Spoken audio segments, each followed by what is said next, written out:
TNPSC ஆஸ்பிரன்ட்ஸ் எல்லாருக்கும் வணக்கம். வாங்க மார்ச் 20, 2026க்கான முக்கியமான கரண்ட் அஃபேர்ஸ் என்னென்னு வேகமா பார்த்துடலாம். உங்க எக்ஸாம்ஸ்க்கு தேவையான முக்கியமான பாயிண்ட்ஸ் எல்லாத்தையும் ஒண்ணு விடாம அலசுவோம். சரி, இன்னைக்கு நாம 5 முக்கியமான தலைப்புகளை பார்க்க போறோம். முதல்ல உலக அளவுல ஆரம்பிச்சு உங்க எக்ஸாமுக்கு தேவையான ஒவ்வொரு விஷயத்தையும் டீட்டெயிலா பார்க்கலாம். முதல் டாபிக் உலக அரங்கில் இந்தியா. குரூப் 1, குரூப் 2 எக்ஸாம்ஸ்ல இது ரொம்பவே முக்கியமான ஒரு ஏரியா இல்லையா? வாங்க பார்க்கலாம். சரி, ஒரு முக்கியமான கேள்வி. ஒரு நாட்டோட ஒட்டுமொத்த நல்வாழ்வை பத்தி தான் இது. ஐக்கிய நாடுகள் சபை ஆதரவோட லேட்டஸ்டா ஒரு ரிப்போர்ட் வந்திருக்கு. அதுதான் உலக மகிழ்ச்சி அறிக்கை. இந்தியாவுக்கு 116வது இடம் கிடைச்சிருக்கு. போன வருஷம் 118ல இருந்தோம். இப்போ 2 இடம் முன்னேற்றம். ஆனா சுவாரஸ்யமே மத்த நாடுகளோட கம்பேர் பண்ணும்போது தான் இருக்கு. இந்த சார்ட்ட பாருங்க, விஷயம் தெளிவா புரியும். ஃபின்லாந்து அடேங்கப்பா, தொடர்ந்து 9வது வருஷமா ஃபர்ஸ்ட் பிளேஸ்ல இருக்காங்க. நம்ம பக்கத்து நாடான சைனா கூட பாருங்க, 65வது இடத்துல நம்மளை விட காஃபி முன்னாடி இருக்கு. இந்த கம்பேரிசன்ஸை நல்ல ஞாபகம் வச்சுக்கோங்க. சரி, அடுத்தது பொருளாதாரம். ஒரு பெரிய அதிர்ச்சி காத்திருந்தது.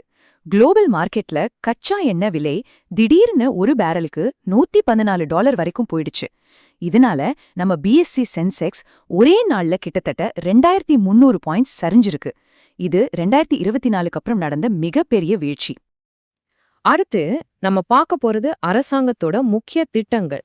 உங்க சிலபஸ்ல இது ஒரு கோர் ஏரியா, சோ கவனம் தேவை.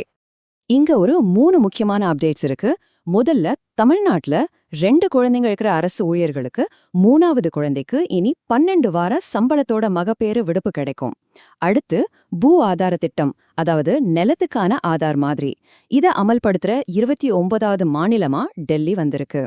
கடைசியா, லக்ஷாதிபதி தீதி திட்டம், சுய உதவி குழுக்குள்ள இருக்கிற 6 கோடி பெண்களுக்கு 2029 மார்ச் மாசத்துக்குள்ள வருஷத்துக்கு 1 லட்சம் ரூபாய்க்கு மேல வருமானம் வர வைக்கணும்னு மத்திய அரசு ஒரு புது டார்கெட் செட் பண்ணிருக்காங்க.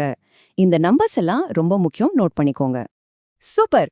இப்போ நாம சயின்ஸ் அண்ட் டெக்னாலஜிக்குள்ள போலாம். பயாலஜில இருந்து அஸ்ட்ரானமி வரைக்கும் என்னென்ன புதுசா நடந்திருக்குன்னு பார்க்கலாம். இது ரொம்பவே முக்கியமான ஒரு விஷயம். லைசோசோமல் ஸ்டோரேஜ் டிசார்டர்ஸ்னு ஒரு விதமான அரிய வகை நோய்கள் இருக்கு. இதுக்காக இந்தியாவோட முதல் அரசாங்க பயோ பேங்க் குஜராத்ல அகமதாபாத்ல அமைச்சிருக்காங்க. இது நம்ம பயோடெக்னாலஜி டிபார்ட்மெண்ட் ஃபண்ட் பண்ற ஒரு பெரிய மைல்கல். அடுத்து, பயாலஜில ஒரு கியூட்டான கண்டுபிடிப்பு. லட்சத்தீவுல பவளப்பாறைகளுக்கு நடுவுல வெறும் 3 மில்லிமீட்டர் அளவுல ஒரு புது வகையான ஸ்குவாட் லாப்ஸ்டர், அதாவது ஒரு குட்டி நண்டு மாதிரி ஒரு உயிரினத்தை கண்டுபிடிச்சிருக்காங்க. அதுக்கு என்ன பேர் வச்சிருக்காங்க தெரியுமா? கலாத்தியா பாலசுப்ரமணியானி. அண்ணாமலை பல்கலைக்கழகத்தோட முன்னாள் பேராசிரியர் டி. பாலசுப்ரமணியன் அவரோட நினைவா இந்த பேரை வச்சிருக்காங்க. இந்த மாதிரி புது உயிரினங்களோட பேர் எக்ஸாம்ல கேட்க நிறைய வாய்ப்பு இருக்கு. சரி, அப்படியே விண்வெளிக்கு போனா அங்கேயும் ஒரு புது டிஸ்கவரி. யூரோப்பியன் விண்வெளி ஏஜென்சியோட சாப் சேட்டலைட் நம்ம பக்கத்துல இருக்க ஒரு நட்சத்திரத்தை சுத்தி வர்ற 4 புது கிரகங்கள் இருக்கிற ஒரு சிஸ்டமை கண்டுபிடிச்சிருக்கு. அடுத்து, சுற்றுச்சூழல் மற்றும் வளர்ச்சி. இதுல ஒரு பெரிய அர்பன் ப்ராஜெக்டும் சில முக்கியமான தினங்களை பத்தியும் பார்க்க போறோம். தெலங்கானா அரசு ஹைதராபாத்ல இருக்க மூசி நதியை சுத்தப்படுத்தி அழகாக்க ஒரு பெரிய திட்டம் போட்டிருக்காங்க. பேரு மூசி நதிக்கரை மேம்பாட்டு திட்டம். கிட்டத்தட்ட 260 கிலோமீட்டர் நீளத்துக்கு இந்த நதியை டூரிசம்காக டெவலப் பண்றாங்க. அதுக்காக 31 புதுசா கழிவுநீர் சுத்திகரிப்பு நிலையங்கள்லாம் கட்டுறாங்க. அப்புறம் மார்ச் 20ஆம் தேதிக்கு இன்னொரு ஸ்பெஷாலிட்டி இருக்கு. அன்னைக்கு 2 முக்கியமான நாட்கள். ஒன்னு உலக சிட்டுக்குருவிகள் தினம், அதோட தீம் ஐ லவ் ஸ்பாரோஸ். இன்னொன்னு சர்வதேச மகிழ்ச்சி தினம், அதோட theme B mindful, be grateful, be kind. எக்ஸாம்ல இந்த மாதிரி தீம்ஸ் கேட்கறது சகஜம், சோ நோட் பண்ணி வச்சுக்கோங்க. ஓகே, இப்போ ஒரு ரேபிட் ஃபயர் ரீகேப் பண்ணிடலாமா? நாம இன்னைக்கு பார்த்ததுல எது உங்க ஞாபகத்துல இருக்குன்னு டெஸ்ட் பண்ணி பார்ப்போம் வாங்க. எப்படி எல்லாத்துக்கும் சரியா பதில் சொன்னீங்களா? இதுல இருந்து கண்டிப்பா உங்க எக்ஸாம் பேப்பர்ல கேள்விகள் வரலாம். இதெல்லாம் தான் இன்னைக்கான ஹை ப்ராபபிலிட்டி டாபிக்ஸ். சரி, போறதுக்கு முன்னாடி ஒரு கடைசி கேள்வி யோசிச்சு பாருங்க. ஒரு பக்கம் ஹாப்பினஸ் இண்டெக்ஸ், இன்னொரு பக்கம் ஒரு அரசாங்க திட்டம், அப்புறம் எங்கேயோ லட்சத்தீவுல ஒரு புது உயிரினம். இது 3க்கும் என்ன சம்பந்தம் தோணுதா?